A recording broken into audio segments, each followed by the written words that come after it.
जय हिंद स्टूडेंट, उम्मीद करता हूं सभी स्वस्थ, मस्त, खुश और सुरक्षित होंगे। आज की वीडियो में डिस्कस करेंगे बहुत ही इंपॉर्टेंट टॉपिक्स पर। सबसे पहले मुख्य सेविका कोर्ट केस में क्या हो रहा है, अगली डेट लगी कि नहीं लगी, उस पर अपडेट लेंगे। इसके अलावा मुख्य सेविका धरना करना सही है या गलत, मुझसे किसी ने क्वेश्चन पूछा है, बहुत से बच्चों के क्वेश्चन आए हैं कि धरना होने वाला है, क्या वो धरना करना सही होगा या गलत होगा, इस पर भी अपडेट लेंगे। इसके अलावा आईटीआई इंस्ट्रक्टर 2021 की रिजल्ट और डीबी को लेके अपडेट लेंगे। और आईटीआई इंस्ट्रक्टर में आज धरना होने वाला है। आज अभी जब मैं वीडियो बना रहा हूं तो सुबेरे के 10 साढ़े 10 बज रहे हैं इसके, ठीक है। और धरना प्रदर्शन आज जारी है आयोग में, उस पर भी बात करेंगे कि यूनिटी शो क्यों करनी पड़ेगी। इसके अलावा ट्यूबवेल ऑपरेटर के बच्चों ने मुझसे क्वेश्चन पूछा था कि भर्ती कब तक आएगी, बच्चों के जितने भी प्रश्न हैं ट्यूबवेल ऑपरेटर का, उसका भी अपडेट लेंगे।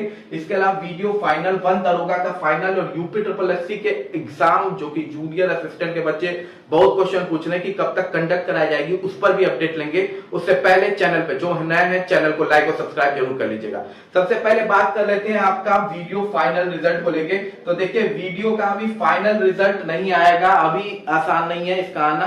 फिलहाल जेईई 2018 का रिजल्ट हो सकता है आपको देखने को मिल जाए, लेकिन वीडियो का रिजल्ट जो है फाइनल अगले महीने यानी कि सितंबर में भी देखने को मिलने के चांसेस कम है, ठीक है। क्योंकि अभी इस पे केस है, केस पेंडिंग है, तो थोड़ा रिजल्ट में डिले हो सकता है। दूसरी बात है कि कुछ देखिए सर्टिफिकेट्स को लेके भी इशू है, तो सेकंड लिस्ट के लिए बच्चे बहुत डिमांड कर रहे हैं। देखिए उनकी डिमांड सुनी जाती कि नहीं, वैसे चांसेस तो कम है, लेकिन सुन ली गई तो बहुत अच्छी बात है। दूसरी बड़ी इंपॉर्टेंट अपडेट है 1 दरोगा को लेके। तो 1 दरोगा का जो फाइनल रिजल्ट है अगले महीने आपको देखने को मिल जाएगा, सितंबर में ये रिजल्ट डिक्लेयर हो जाएगा। बच्चे क्वेश्चन पूछ रहे थे तो मैं बता देगा सितंबर तक आपका ये रिजल्ट आ जाएगा। और यूपी SSSC एग्जाम कब से होंगे शुरू, तो देखिए सीधी सादी बात है, ये एग्जामिनेशन आपका अब शुरू होगा अक्टूबर से।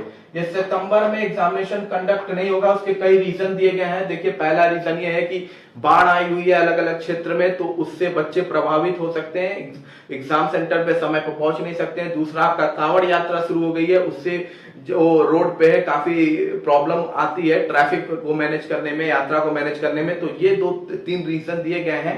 तो इस वजह से ये जो एग्जामिनेशन यूपी SSSC के होने वाले हैं, जिसमें आपका बीपीओ का एग्जाम है, जूनियर असिस्टेंट का एग्जाम है, ऑडिटर का एग्जाम है, ये सारे एग्जामिनेशन आपके अब अक्टूबर से कंडक्ट कराए जाएंगे, सितंबर में ये कंडक्ट नहीं होने वाले।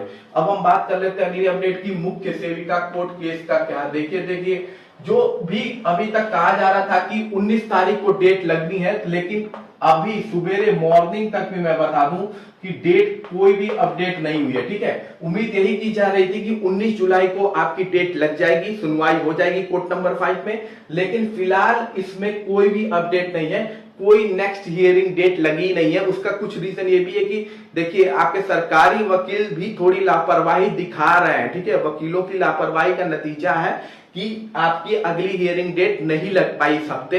अब देखिए अगली हियरिंग डेट कब तक लगती है, हालांकि सरकारी वकील ये कह रहे हैं, उन्होंने सबमिट कर दिया है, अगली डेट आपको जल्दी देखने को मिल जाएगी। लेकिन अगर थोड़े से एक्टिव हो रहे होते तो हो सकता था 19 जुलाई को आपकी हियरिंग डेट लगती और हियरिंग भी कंडक्ट हो सकती थी, क्योंकि कोर्ट नंबर 5 में थोड़ा इशू भी चल रहा है। कोर्ट नंबर 5 रह के चल रहा है, कभी छुट्टी पे रह रहा है, कभी चल रहा है। ये एक बड़ा प्रॉब्लम फेस करना पड़ रहा है। पिछली जो आपकी हियरिंग डेट लगी थी उसमें आपने ऑलरेडी फेस कर लिया था, आपका हड़ताल पे चले गए थे लोग, तो टाइमिंग बहुत खराब रही मुख्य सेविका की, अगर सुनवाई के चांसेस भी बन रहे हैं। तो फिलहाल अभी कोई हियरिंग डेट नहीं लगी हुई है, आपको क्लियर कट बता दूं, जब तक मैं वीडियो बना रहा हूं तब तक तो बिल्कुल भी अभी तक नहीं लगी हुई है। अब हम बात कर लेते हैं मुख्य सेविका में धरना करना सही होगा या गलत। ये क्वेश्चन बहुत लोग मुझसे पूछे हैं भैया, ठीक है। देखिए मुख्य सेविका का धरना कंडक्ट होने वाला है, ठीक है। 22 तारीख को शायद धरना है आपका, ठीक है। 22 जुलाई को लखनऊ में मुख्य सेविका का धरना है। अब इसमें क्या है, बच्चे 2 पार्ट में डिवाइड है। एक पार्ट ये कह रहा है कि 22 जुलाई को जाना चाहिए, एक पार्ट ये कह रहा है कि एक बार हियरिंग की जो नेक्स्ट डेट लगनी है उस दिन हियरिंग अगर हो जाती है उसको देख लेते हैं, अगर उस दिन हियरिंग नहीं होती है तो फिर सब मिलकर धरना देंगे। सीधी सादी मैं आपको बात बताऊं कि देखिए मुख्य सेविका में बच्चे हैं कम, अगर बच्चे 2 पार्ट में डिवाइड हो जाएंगे धरना को लेके, तो धरना जो प्रदर्शन है वो इतना इफेक्टिव नहीं हो पाएगा जितना आप उम्मीद कर रहे हैं। धरना सक्सेस होने की 2 ही चीज होती है। सबसे पहली कि बच्चों में यूनिटी मतलब भीड़ अच्छी खासी हो, दूसरा टाइमिंग, क्या सही समय है धरना देने का, ये भी बड़ी इंपॉर्टेंट रोल प्ले करता है, ठीक है। क्योंकि ऑलरेडी आप देख सकते हैं पास्ट में बहुत सारे धरने हुए हैं भर्ती को लेकर, लेकिन भर्ती क्लियर नहीं हुई है, तो टाइमिंग भी बहुत इंपॉर्टेंट है। बच्चे 22 जुलाई को जाने वाले हैं। एक बच्चे ने कमेंट करके मुझसे बोला भी था कि सर आप बता दीजिएगा कि 22 जुलाई को धरना है मुख्य सेविका का। तो जो भी बच्चे इंटरेस्टेड हैं मुख्य सेविका में 22 जुलाई को धरने में शामिल होने के लिए, तो वो जरूर जा सकते हैं। देखिए धरना कभी भी हो 22 जुलाई को, फिर 22 जुलाई के बाद अगर दूसरा पक्ष भी बुलाता है तो बच्चों को दोनों तरफ जाना बहुत चाहिए, ठीक है।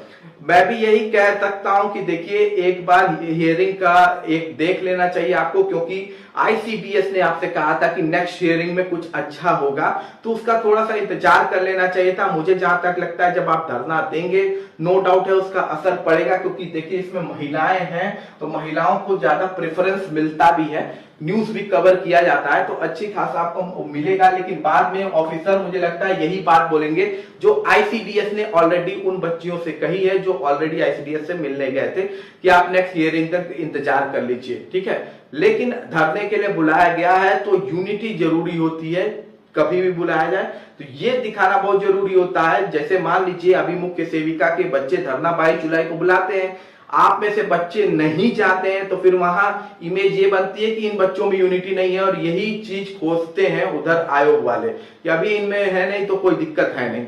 लेकिन जब भी बुलाए धरना पे अगर अच्छी खासी भीड़ इकट्ठा होती है तो उनको रहता है कि नहीं यार, वो भले ये बोल दे कि आईसीडीएस ने या जो भी है कि नेक्स्ट हियरिंग में आपकी सुनवाई कर दी जाएगी या नहीं कर दी जाएगी, जो भी वो बोले, लेकिन भीड़ वहां होनी चाहिए ताकि उनको इमेज बने कि नहीं यार इनमें यूनिटी है। तो अगर आप 22 जुलाई को जाना चाहते हैं तो बिल्कुल जा सकते हैं, और जाना भी चाहिए, क्योंकि आपकी तरफ से कहीं ऐसा शो ना हो सामने वाले को कि आप में यूनिटी की कमी है। ये बड़ी इंपॉर्टेंट चीज होती है, ठीक है, इसका प्रेशर बनता है। बाकी आप नेक्स्ट हियरिंग का वेट करना चाहते हैं तो वो भी कर सकते हैं, ठीक है। तो आपके पास ऑप्शन खुले हैं, ये मैं नहीं डिसाइड करूंगा, ये आप डिसाइड करेंगे कि आपके लिए सही क्या है, गलत क्या है, कब जाना है कब नहीं जाना है। ना किसी को फोर्स किया जा सकता है, ठीक है, और जाने वाले को बिल्कुल जाना भी चाहिए, दोनों ओर है, ये आपके डिसीजन पर है। अगली अपडेट है आपका कट ऑफ को लेकर बड़ा क्वेश्चन है, तो देखिए कट ऑफ को लेकर चिंता अभी मत कीजिए, अभी कट ऑफ को लेकर देर परेशान होने की जरूरत नहीं है। अभी है कि ये भर्ती कैसे भी आपका निकल आए कोर्ट से, कट ऑफ तो आपका सबका गलत हो जाएगा जिस दिन अगर क्वालिफिकेशन में चेंजिंग कर दिया। क्वालिफिकेशन में जब भी चेंज कर दिया ना तो कट ऑफ तो आपका जितना यूट्यूब पर है सब गलत हो जाएंगे, ठीक। और अगर नहीं किया तब जाके कट ऑफ सही होने के चांसेस हैं, ठीक है। तो अभी कट ऑफ की चिंता नहीं करनी है, अभी हमें चिंता करनी है किसकी, कि इसको यहां से निकाल लिया जाए कोर्ट से, जो इतने काफी दिन से 2022 से आज 24 हो गया, अभी तक फंसी हुई है ये भर्ती, ठीक है। अगली इंपॉर्टेंट अपडेट है आईटीआई इंस्ट्रक्टर को लेके। तो आईटीआई इंस्ट्रक्टर 2021 का रिजल्ट डीबी कब तक आएगा, तो देखिए आईटीआई के बच्चों का आज धरना है 19 तारीख को लखनऊ में, ठीक। ये बच्चे आज अगर अपनी यूनिटी शो करते हैं तो बिल्कुल आपका काम होगा। देखिए नो डाउट है आयोग ने ये, नो डाउट है ये पता है आपको कि जो फॉरेस्ट गार्ड की डीबी हो रही है उसके बाद आईटीआई इंस्ट्रक्टर का ही रिजल्ट डिक्लेयर होने वाला है, उसके बाद उसकी डीबी कंडक्ट होने वाली है, ठीक है। ये कहा तो जा रहा है, अपडेट्स आ रही है, लेकिन इंपॉर्टेंट ये है कि वाकई यूपी ट्रिपल जो चीज कहता है या सुनता है वो होता भी है कि नहीं। वो जेई 2018 में बोला था कि रिजल्ट आ जाएगा जेई 2018 का इस महीने आया नहीं आया। तो आपको देखिए अपनी तरफ से प्रयास कॉन्टिन्यूअस करना है, क्योंकि आप जानते हैं यूपी ट्रिपल की कार्यशैली कैसी है, ठीक है। तो यूपी ट्रिपल की कार्यशैली कैसी है या आपको भी पता है, तो अपनी तरफ से बिल्कुल शांत नहीं होना चाहिए। और इसका बेस्ट एग्जांपल जो जूनियर असिस्टेंट वाले हैं ना, वो अपने 2015 और 16 वाले बच्चों से सीख लीजिए। 2015-16 में जूनियर असिस्टेंट की जो भर्ती आई थी उसका इंटरव्यू अभी कंडक्ट हो रहा है, जबकि इस भर्ती में ना एग्जाम था ना कुछ था, डायरेक्ट इंटरव्यू होना था। उसका इंटरव्यू कब कंडक्ट हो रहा है, 2024 में कंडक्ट हो रहा है। और कैसे कंडक्ट हो रहा है, पहले जो प्रत्येक ट्रेड में एक एक भर्ती आई थी उन ट्रेडों की भर्ती को सबसे पहले कंडक्ट कराया जा रहा है, फिर 2 भर्ती जिस ट्रेड में थी फिर उसे कराया जा रहा है जिस डिपार्टमेंट में, फिर 3 भर्ती जिस डिपार्टमेंट में होगी उसका नंबर आएगा। तो ऐसे ये प्रोसेस चल रहा है 15-16 का। तो ऐसा क्यों चल रहा था, क्योंकि ये बच्चे भी एकदम रिलैक्स बैठे थे, जूनियर असिस्टेंट 15-16 के बच्चे, ये भी आयोग में अपनी यूनिटी नहीं दिखाए। दूसरा आपको सीख लेनी चाहिए जूनियर असिस्टेंट को कि देखिए यूनिटी आपके लिए जरूरी इसलिए क्योंकि आपका एग्जाम भी तभी कंडक्ट हुआ जब आप लोग गए वहां पर धरना दिए, आपने अपनी यूनिटी शो की थी, तब आपका एग्जाम कंडक्ट हुआ था। तो आप कैसे उम्मीद कर रहे हैं कि नो डाउट कहा जा रहा है कि आप ही का रिजल्ट है, अगला नंबर आप ही की डीबी का है, लेकिन अपनी तरफ से आपको यूनिटी दिखानी होगी। तो जो देखते हैं आज बच्चे हैं, अभी तक मुझे अपडेट वहां की मिली नहीं है, लेकिन अगर बच्चे अच्छे खासे अमाउंट में गए हैं तो ये बहुत अच्छी बात है। नंबर आपका अगला लगा है, लेकिन उसको और एक्टिव करने के लिए आपको भी यूनाइट होके वहां पर खड़ा होना पड़ेगा। अगर आप चाहते हैं कि आपका रिजल्ट जल्द से जल्द आए, जेई 2018 की तरह आपको भी ऐसे देते चूरन ना दिया जाए कि अगला आप ही का, अगला आप ही का है और फिर ये लटकी रहे, ठीक है। तो ये बड़ी जरूरी है आईटीआई इंस्ट्रक्टर वालों के लिए, ठीक है। अब आज जो भी अपडेट मिलेगी मुझे, मैं आपको वीडियो में बता दूंगा बाद में, या मैं अपडेट कर दूंगा बाय स्टेटस। आप चैनल को सब्सक्राइब जरूर कर लीजिएगा आईटीआई वाले, क्योंकि आपकी सारी अपडेट आपको यहाँ पे एकदम करेक्ट टाइम पे मिल जाती है, ठीक है। अब हम बात कर लेते हैं अगली इंपॉर्टेंट भर्ती की। तो अगली इंपॉर्टेंट भर्ती है ट्यूबवेल ऑपरेटर की, ठीक है। ये भर्ती के बच्चे लगातार मुझसे क्वेश्चन पूछ रहे थे। देखिए ट्यूबवेल ऑपरेटर की स्टोरी भी बड़ी ट्रेजेडी वाली है। ट्यूबवेल ऑपरेटर का लास्ट भर्ती 2016 में आया है। कब आई है? 2016 में आई है, जहां तक मुझे पता है। 2016 के बाद मुझे नहीं लगता कि ट्यूबवेल ऑपरेटर की कोई भर्ती देखने को मिली हुई है, ठीक है। लास्ट भर्ती जो थी इसकी 2016 में आपको देखने को मिली थी। उसके बाद से कोई भर्ती नहीं आई। फिर बच्चों ने आरटीआई डाला, तो यूपी ट्रिपल एससी की तरफ से आरटीआई में जवाब क्या आया कि टोटल जो पोस्ट है ट्यूबवेल ऑपरेटर में, जो टोटल पोस्ट है वो है 18,811। कितनी पोस्ट है? 18,811। ये टोटल पोस्ट होती है। रिक्रूटमेंट उन टोटल पोस्ट में से जो खाली पोस्टें जिस जिस कैटेगरी में होती है उनकी निकाली जाती है। हालांकि जब कभी ओबीसी की कम हो, यूआर की ज्यादा हो तो खूब बवाल हो जाता है, ये हो जाता है। तो ये उससे नहीं होता है, ये डिसाइड होता है इसी टोटल पोस्ट से। ये आपके डिपार्टमेंट की टोटल पोस्ट है। इस टोटल पोस्ट में से 2016 के बाद जो सीटें खाली अभी अवेलेबल है इसमें, वो लगभग है 6,404 के आसपास, ठीक है। लगभग 6,000 प्लस भर्ती आपकी खाली पड़ी हुई है 2016 से ट्यूबवेल ऑपरेटर की, ठीक।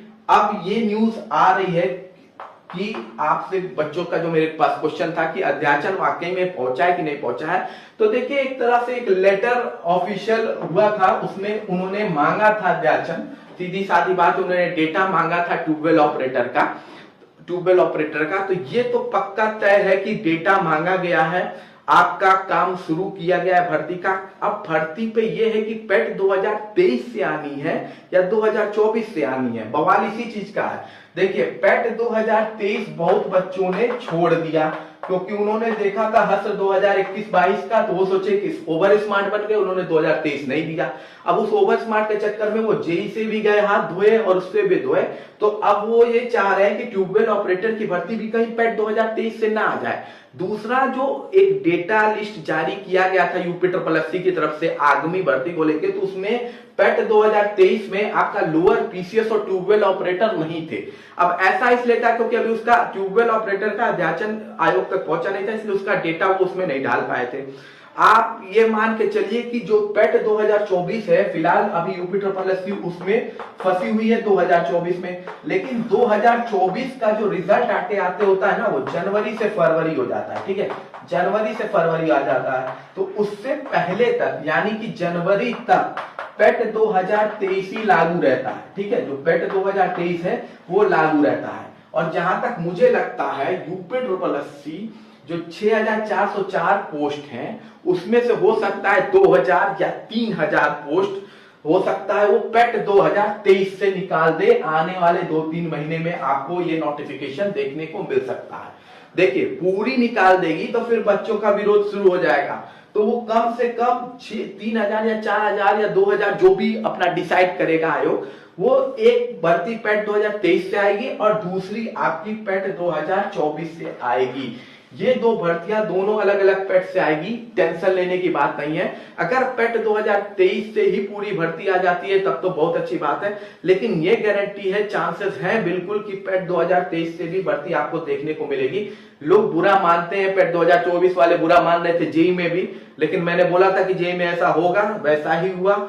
देखिएगा इसमें भी आपको अध्याचन आ चुका है। आपको पेट 2023 से ये भर्ती देखने को मिलेगी बिल्कुल ट्यूबवेल ऑपरेटर की। हो सकता है वो कुछ भर्ती होल्ड करके रख लें जो अगली पेट 2024 में दें, ताकि बच्चे विरोध ना करें। अब ये यूपी SSSC पर है, वो कितनी निकालता है कितनी नहीं निकालता है, मुझे इस पर कोई भी इंफॉर्मेशन मिलेगी, मिलेगी डेटा मुझे मिलेगा, मैं आपको तुरंत अपडेट कर दूंगा। आप बिल्कुल टेंशन मत लीजिए, तैयारी अपनी करते रहिए, ठीक है। ट्यूबवेल ऑपरेटर वाले बच्चे ये मत सोच के बैठे कि पेट 2024 से आपका होने वाला है, अचानक आ गया तो क्या दिक्कत है। तैयारी करते रहिए। नो डाउट है कि 2023 का जो भी पेट का एग्जाम है वो 24 से पहले कंडक्ट होने वाला भी नहीं है, लेकिन फिर भी अपनी तरफ से तैयारी शुरू कर दीजिए और ज्यादा टेंशन मत लीजिए। अपडेट आपको मिल जाएगा, चैनल को सब्सक्राइब जरूर कर लीजिएगा। बाकी कोई भी क्वेश्चन है आप कमेंट बॉक्स में पूछ सकते हैं। मिलते हैं अगले वीडियो में। जय हिंद, जय भारत।